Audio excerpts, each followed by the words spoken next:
Hey guys, welcome back to our channel. So for today's short vlog, I'm going to cook creamy pesto pasta with fusilli pasta, this kind of twirling pasta. So as you can see, I already soaked the mushrooms and tuna, and of course with garlic and onion in it.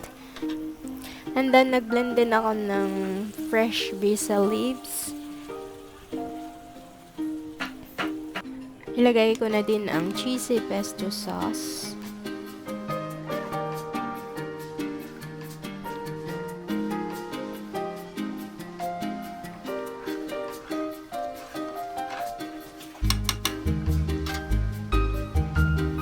Some Parmesan cheese.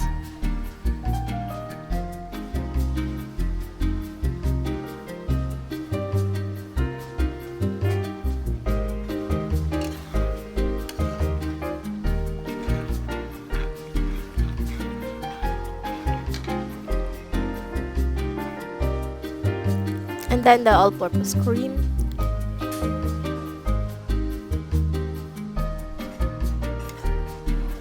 Paghalo lang natin, and then mag-add na lang kayo ng pinch of salt para yung sa tamang panlasa nyo lang. And then now, i-mix na natin ang fusilli pasta. Fusilli. Ang hirap pag-pronounce. The twirling pasta. And then, i-mix lang natin.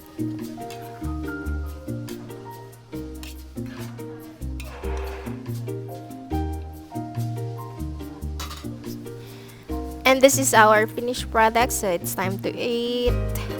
And please guys, if you haven't subscribed to our channel, please subscribe and hit that notification bell and comment down below if you have any suggestion.